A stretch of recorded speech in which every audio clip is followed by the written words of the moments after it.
자기를 깨끗하게 하면이라는 제목을 가지고 계속해서 말씀을 나누도록 하겠습니다. 나는 거짓 교사들의 거짓 교인에 더럽혀져 있지는 않습니까? 거짓 교사들의 거짓 교인에 더럽혀지지 않도록 자신을 깨끗하게 하는 은혜가 우리 모두에게 있기를 원합니다. 거짓 교사들의 거짓 교훈에서 자기를 깨끗하게 하면 어떻게 된다고 하셨는지 살펴보므로 큰 은혜가 임하는 복된 시간, 은혜의 시간 되기를 원합니다. 자기를 깨끗하게 하면 기 쓰는 그릇이 된다라고 말씀합니다. 21절에 그러므로 누구든지 이런 것에서 자기를 깨끗하게 하면 기 쓰는 그릇이 되어 거룩하고 주인의 쓰심에 합당하며 모든 선한 일에 준비함이 되리라 라고 말씀하십니다. 우리 모두가 자기를 깨끗하게 함으로 기 쓰임받는 그릇이 되기를 원합니다. 자기를 깨끗하게 한다라고 하는 것은 무엇입니까? 여기에서 이런 것에서 자기를 깨끗하게 하면이라고 했는데 이런 것은 거짓 교훈과 악한 관습에 말하고 있습니다. 하나님의 은혜로 자신을 정결하게 하고 깨끗하게 함으로 하나님이 기 쓰시는 큰 그릇 되시기 바라고 큰 그릇 되시고 은그릇 되시기 바랍니다. 깨끗하게 한다라고 했는데 이것은 디모데에서 2장 17절 18절에 나오는 후메네오와 빌레도와 같은 사람들의 거짓 교훈을 말하고 있습니다. 그들은 부활이 이미 지나갔다라고 했어요. 부활은 지나가지 않았습니다. 예수님이 부활하셨고 부활의 첫 열매가 되어주셨고 우리에게도 첫 열매가 되신 예수님처럼 부활할 것을 말씀해 주셨어요. 그러니까 여기 앞에 나오는 후메네오와 빌레도와 같은 사람들의 말은 우리가 기울이지 말아야 됩니다. 그들의 말에 속아서는 안 된다. 우리도 예수님이 다시 오시는 그날에 부활할 줄로 믿습니다. 우리 모두가 부활신앙으로 승리한 은혜가 있기를 원합니다. 깨끗하게 한다라고 했는데 거짓 교사들의 행위나 가르침을 피하여서 깨끗하게 하라라는 말씀입니다. 우리가 잘못된 교훈에 휩쓸리지 않도록 잘못된 교훈에 우리가 더럽혀지지 않도록 우리 자신을 말씀으로 무장하는 그러한 은혜가 있기를 원합니다.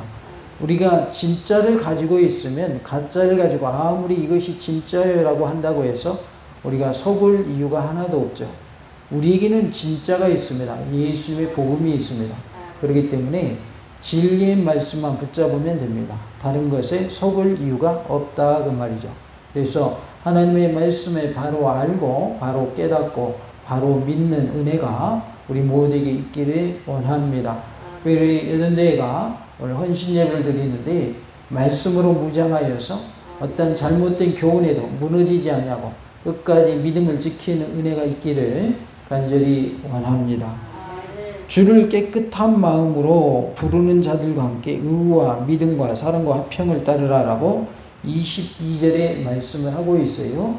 이 말씀 앞에 또한 너는 청년의 정욕을 피하고 라고 말씀을 합니다.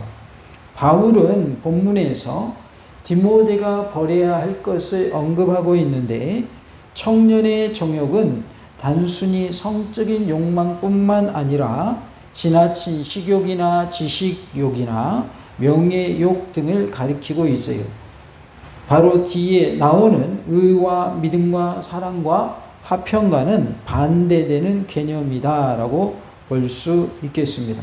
그래서 우리는 성적인 욕망도 그리고 지나친 지식욕도 식욕도 명예욕도 다 버리고 이런 것들을 피하고 의와 또 믿음과 사랑과 화평을 따르는 모습이 되기를 원합니다.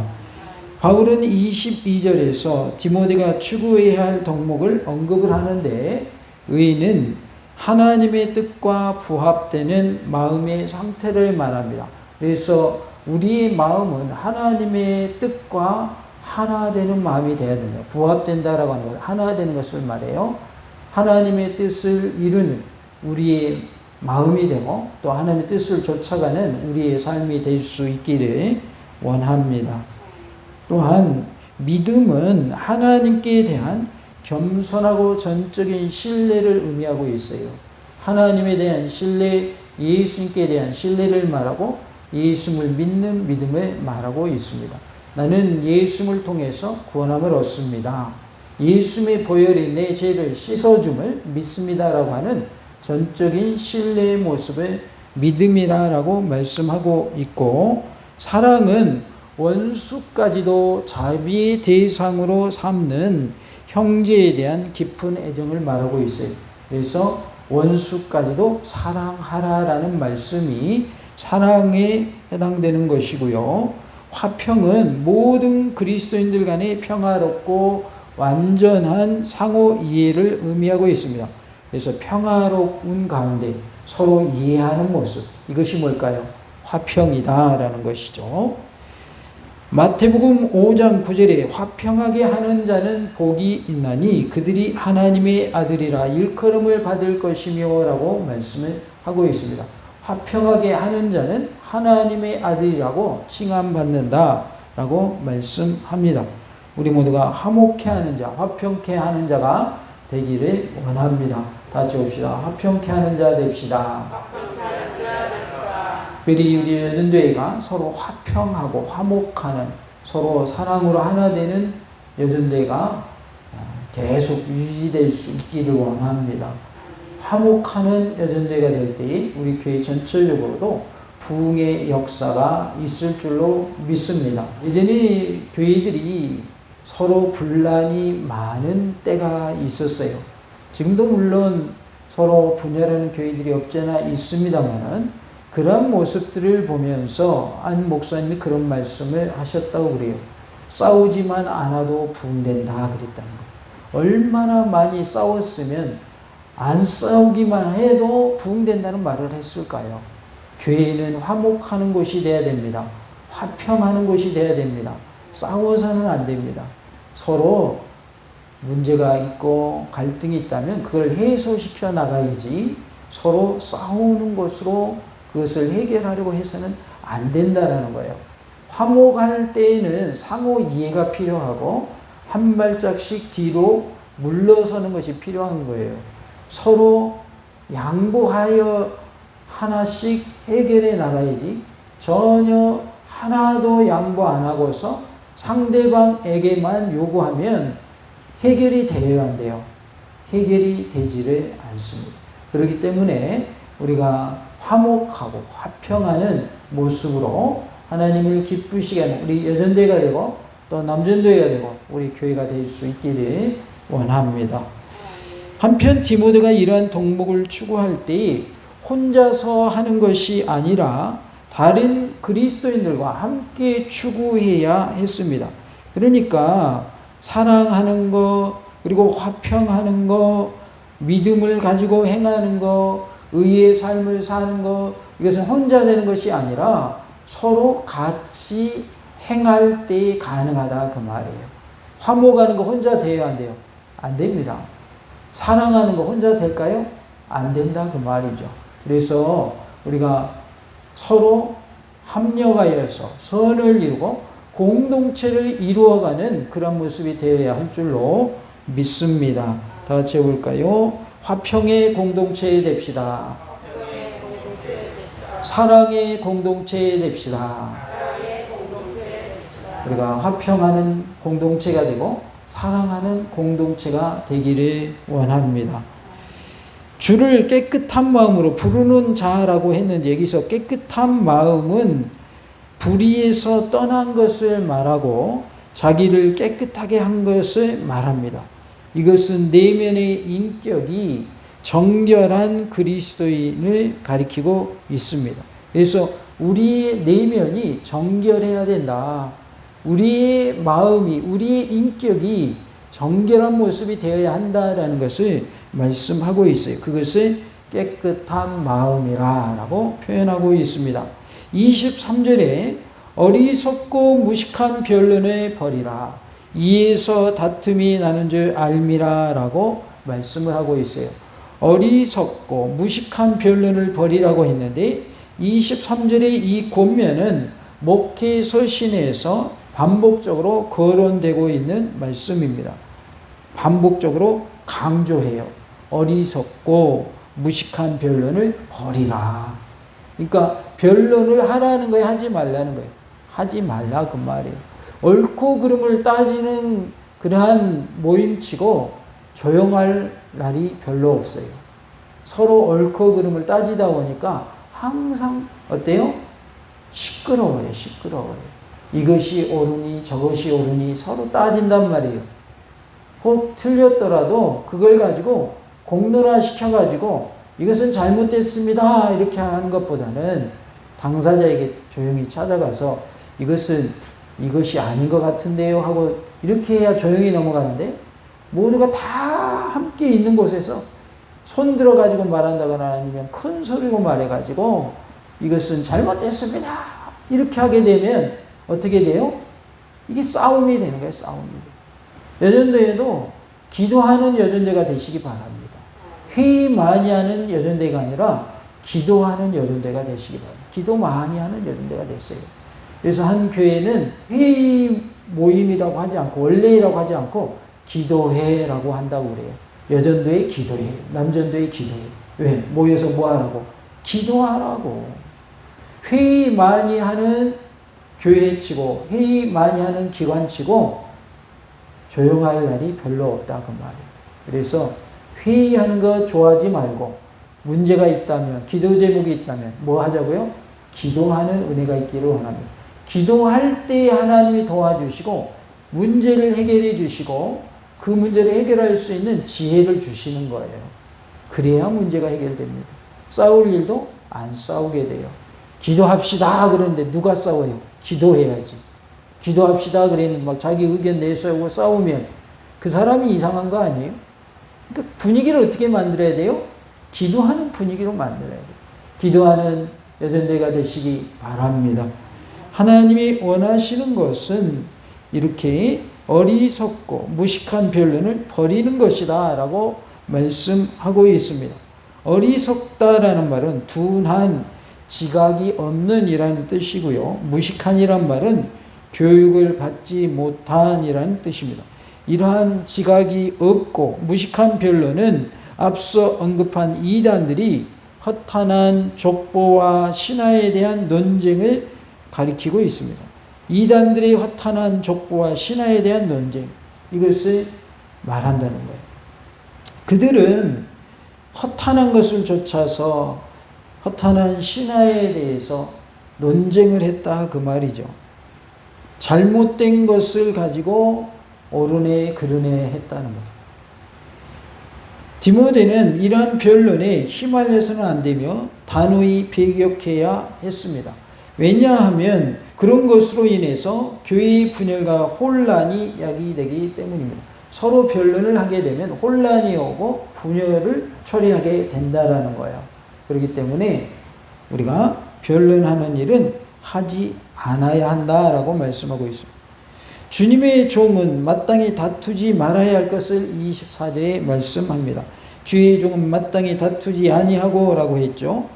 주의 종은 일반적으로 모든 그리스도인들을 가리키나 24절에서는 특별히 교사를 의미하고 있습니다.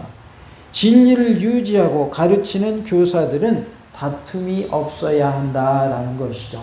그래서 교회학교 교사만이 교사가 아니고 또 교사라고 하면 어떤 경우에 교사라고 할 수 있겠습니까? 구역 공과를 가지고 또 말씀을 전하는 우리 구역장님도 교사라 할 수 있겠죠. 또 성경 공부를 시키는 교사가 있을 수 있겠고, 여러 말씀을 전하는 자들을 교사라 이렇게 일컫고 있습니다.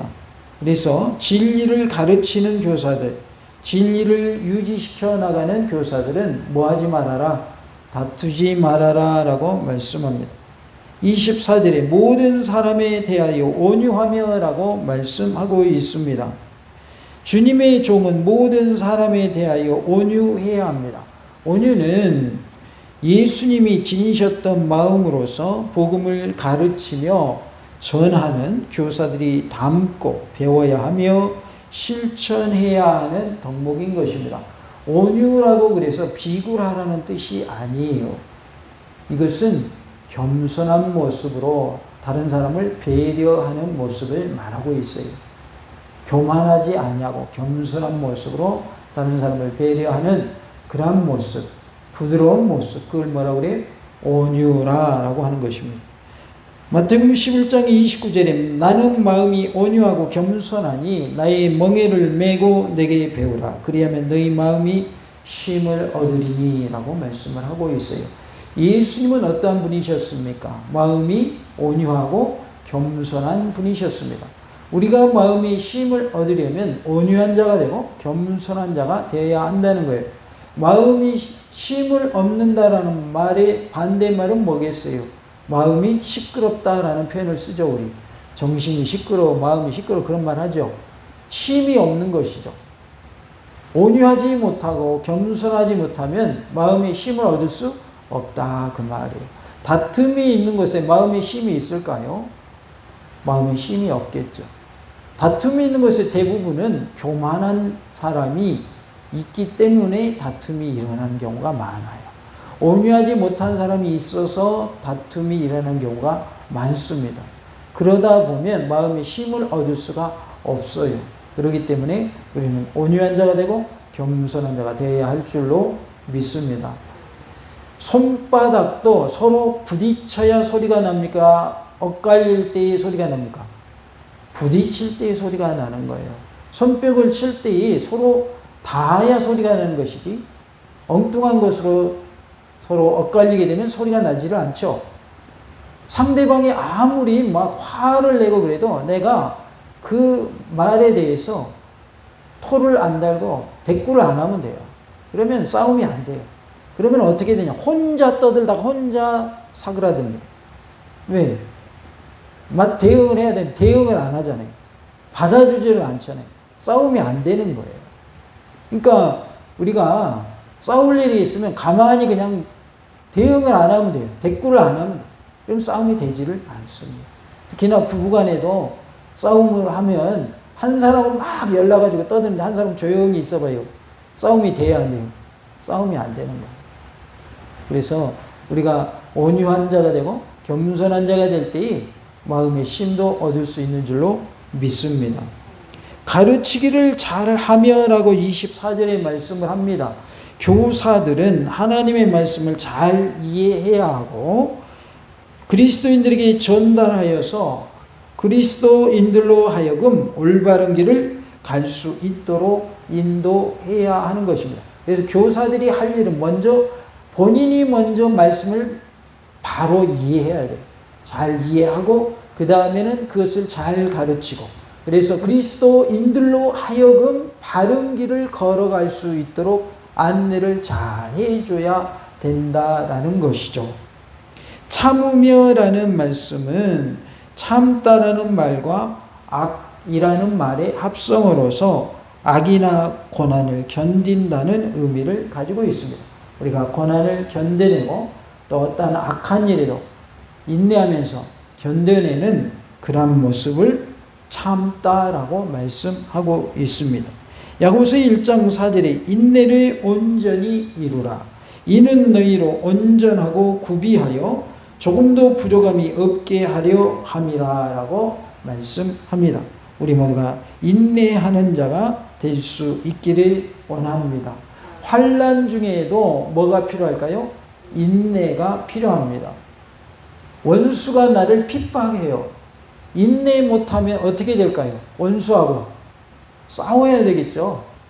원수가 나를 칼을 들고 위협하면 나도 뭐 들고 싸워야 되겠어요? 칼 들고 싸워야 되겠죠. 그러나 환난에 대해서 인내하는 자의 모습은 그런 모습이 아니죠. 예수님은 도살장에 끌려간 어린 양처럼 십자가를 지셨어요. 예수님이 인내하지 않으셨더라면 그 사람들을 다 어떻게 할 수 있었어요?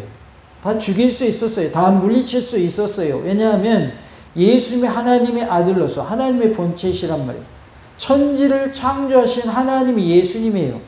그러면 예수님을 죽이려 하는 무리들을 말씀 한마디로 물리칠 수 있어요, 없어요? 물리칠 수 있습니다. 말씀 한마디만 하면 됩니다.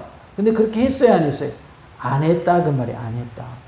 그러니까 인내라고 하는 것은 고난 중에도 참는 것을 말하는 거예요. 인내라는 표현은 뭐냐면 참을 수 없음에도 불구하고 참는 것이 인내인 거예요. 사람들이 그런 말을 해요. 도저히 못 참겠다고. 그건 인내가 아니에요. 도저히 못 참을 상황에서도 참는 것이 인내인 거예요. 사람들이 오해하고 있어요. 내 한계는 여기까지라고. 더 이상은 내가 못 버틴다고. 그건 인내가 아니에요. 내 기준으로 인내를 말하면 안 되는 거예요. 누구의 기준에서 인내를 말해야 돼요? 하나님의 기준에서 인내를 말해야 되는 거예요. 그래서 환난을 견뎌내는 것도 인내가 필요한 거예요. 예수님이 도살장에 끌려간 양처럼 십자가에 못 박혀 돌아가신 것처럼 우리는 환난 중에도 그 환난을 묵묵히 인내하면서 견뎌내야 되는 거예요. 참아내야 되는 거예요. 비폭력 저항한다는 표현이 있죠. 비폭력으로 저항한다. 상대방이 나에게 폭력을 행사할지라도 나는 폭력을 행사하지 않으면서 저항하는 걸 말해요. 우리는 원수 마귀가 나를 헤아려 할지라도 그 가운데에서도 인내할 수 있어야 돼요. 참아낼 수 있어야 돼요. 무엇으로 이겨낼 수 있습니까? 기도함을 통해서, 말씀으로 무장함을 통해서, 성령님으로 충만함을 통해서 이겨낼 수 있는 거예요.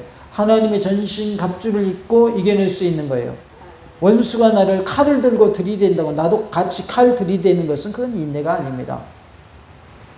어떤 의미에서 보면 연약한 모습, 유약한 모습처럼 보입니다. 그러나 예수님이 그러하셨듯이 우리도 예수님을 닮는 자가 되어야 할 줄로 믿습니다.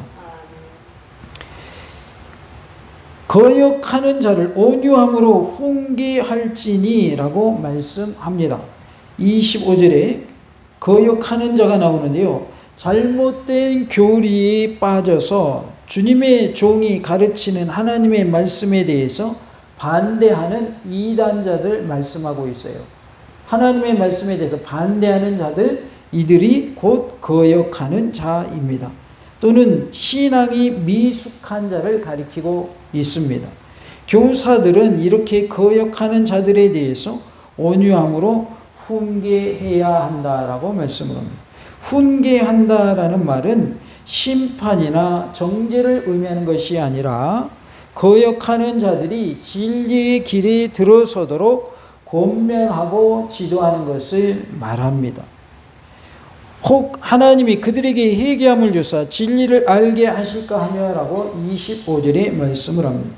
교사들이 거역하는 자들을 온유함으로 훈계해야 하는 이유를 말씀하고 있습니다.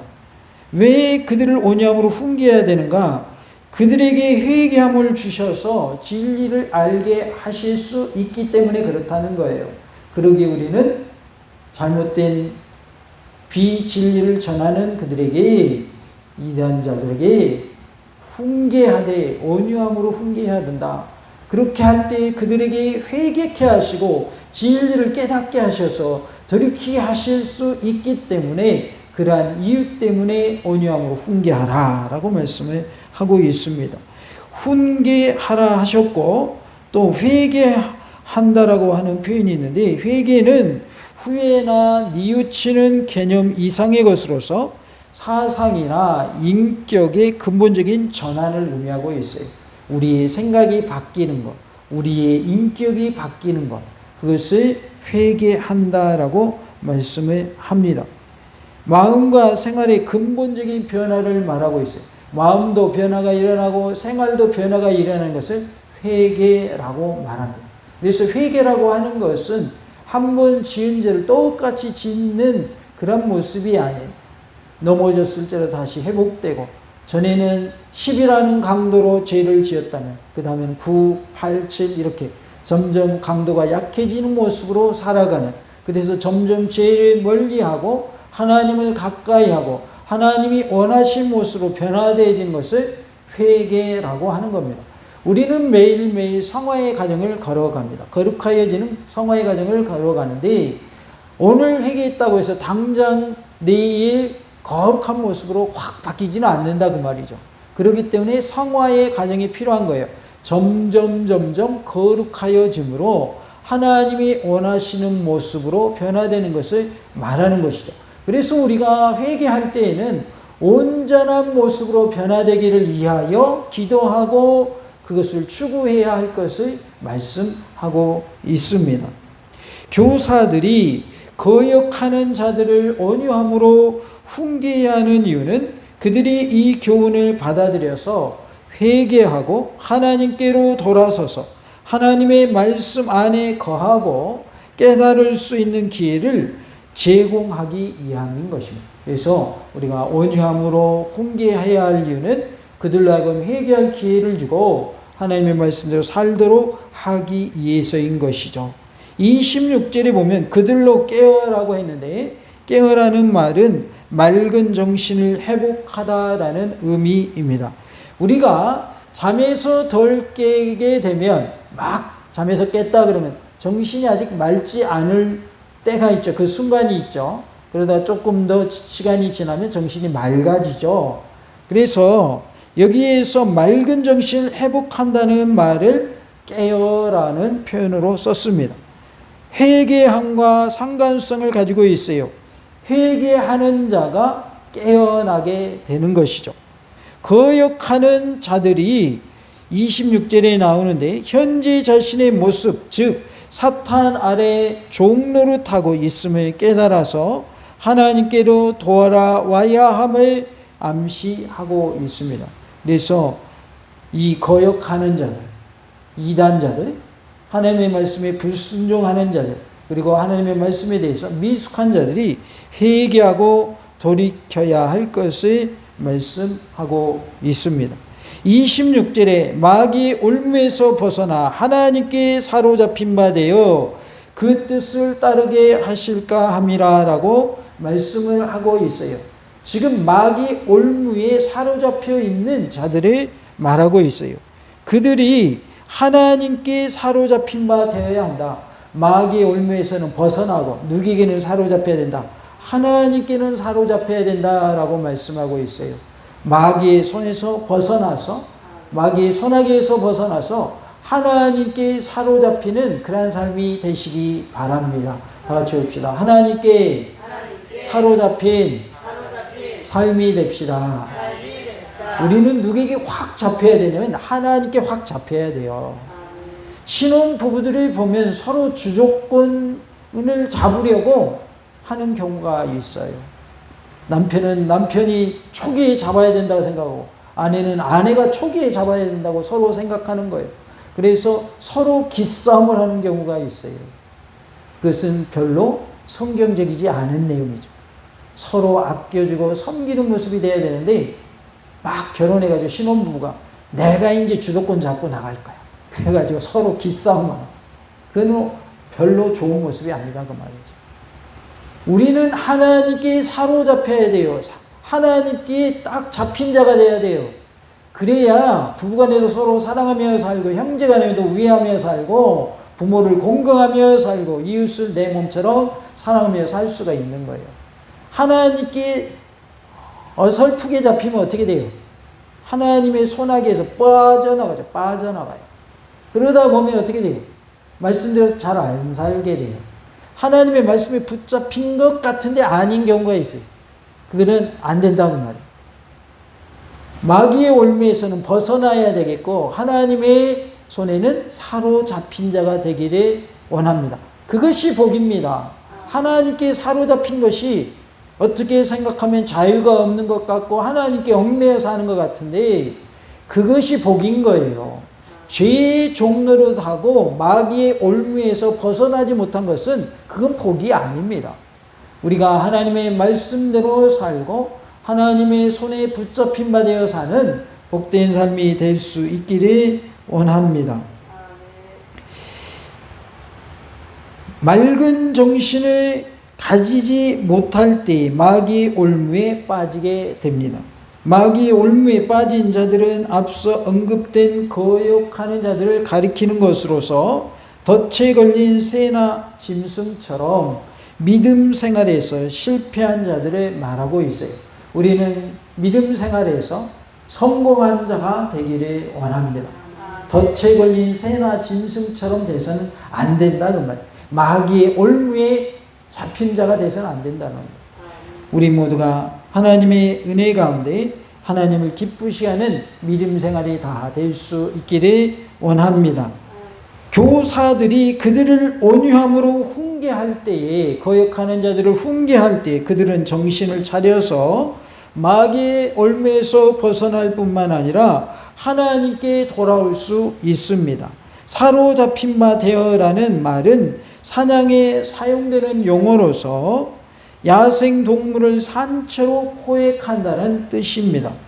이것은 교사들로부터 온유한 징계를 받은 거역하는 자들이 진리를 받아들이고 깨달은 후에 마귀의 올무에서 벗어나 하나님의 소유가 되고 하나님의 뜻에 부합되는 삶을 살아가는 것을 말합니다. 그래서 우리는 하나님의 소유가 되는 삶이 되고 하나님의 뜻대로 사는 삶이 되어야 할 줄로 믿습니다. 바울은 이러한 기회를 거역하는 자들에게 주기 위해서 교사들이 온유함으로 그들을 훈계해야 할 것을 권면하고 있습니다. 우리 모두가 이단 사상으로부터 내 자신을 깨끗하게 함으로 기 쓰임받는 그릇이 다 될 수 있기를 간절히 원합니다. 다 같이 봅시다. 거짓 교훈에서 자신을 깨끗하게 하면 귀하게 쓰임받는 그릇이 됩니다. 큰 집에는 금그릇, 은그릇, 질그릇, 나무그릇이 있다고 그랬죠. 그런데 하나님이 쓰시는 큰 그릇이 되기 위해서는 거짓 교훈에서 내 자신을 깨끗하게 할 때 하나님이 기 쓰신다라고 말씀하고 있습니다. 우리가 하나님의 말씀으로 무장하여서 하나님의 쓰심에 합당한 자가 되고 하나님의 선한 일에 준비함이 되어서 하나님이 크게 사용하시는 은혜가 있기를 간절히 원합니다. 할렐루야!